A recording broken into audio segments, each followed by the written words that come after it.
You know, I gotta say, the brand new Warthog update was genuinely pretty good. We received a lot of content which was really fun, and we didn't get that many bugs, without counting the meta one, of course. But anyway, in today's video, guys, I'd like to go over some other side changes which were also made in this update, because there was actually quite a lot, which some of them are kinda good, while others are a little bit negative. Let's check it out. So the first change which was actually made is that they fixed the damage on the Snipex, Alligator, and the Barret. I believe it does the same damage as before. So Snipex should reasonably... What the hell? Oh... So anyways, like I was saying, the Snipex should now be able to do the correct damage. Now it's doing exactly 100 damage per hit, and the Barret is doing its 50 as usual. Now the next change which was made is that they fully reworked the airdrop system, and some of it might be a little bit confusing. So now we got the drone system and the airdrop. However, the issue of the airdrop itself is, let's say if I want to spawn a cleaver, I got a completely new menu. So essentially what this gives me is like a set of surroundings which I can drop my stuff around, which I actually kind of like the idea of this, because it means I can like airdrop something which my friend would be able to receive on like the other side of the map, let's say, which I think is kind of good, except the problem is we cannot airdrop stuff in the water.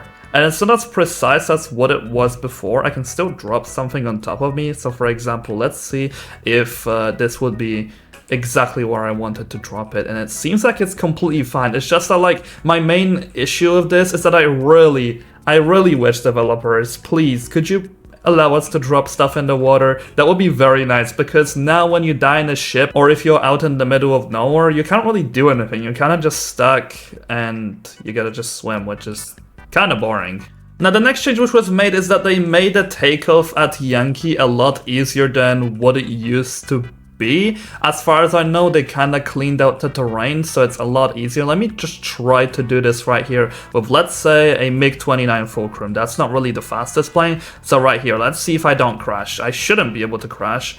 And yeah, this is completely fine. Alright, good change, developers. I am glad that they did this. I don't exactly know what they moved around, but I'm able to take off properly, so that's good at least, right? Anyways, the next change which they made is now you can airdrop the ADATs, which actually I really like, to be honest, because it's gonna be making the ADATs a lot better than what it used to. Now it has a extra advantage, so it's kind of gonna be the best anti-air vehicle which you can airdrop in the game right now, which kind of gives it a nice spot in the meta. I think this was actually a pretty good change, since it's also using the Bradley platform, so it wouldn't make sense for the ADATs to not be airdropped if the Bradleys also can.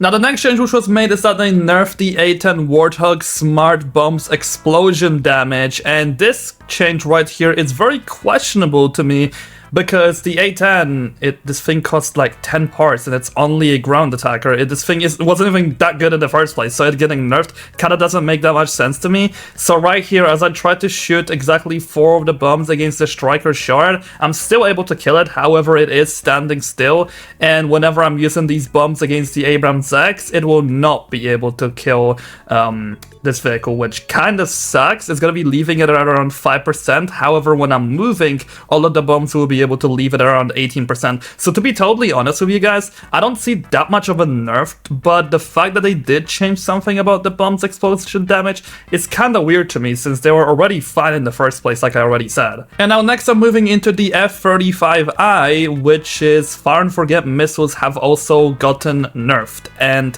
this to me also doesn't really make that much sense, because the F-35's fire and forget missiles was never the overpowered part of the vehicle itself anyway. It was more the fact that this vehicle is so cheap, it has a small hitbox, good countermeasures, it kind of had like everything, and the damage of the missiles wasn't even its main carrying factor in the first place. However, these missiles are still pretty strong, and they're able to deal around 20% per hit against the Striker Shard and the Abrams X in most cases. I'm just going with an average over here. It's possible that sometimes they're going to be doing less, but they're doing around 350 to 400 damage per hit still. So I'd say that's still pretty damn good. And lastly, we have also received some bug fixes. There was actually quite a lot of them, so here is a picture on the screen right now. I'm not going to be reading all of them out, because once again, I just don't want to make this video like 10 minutes long.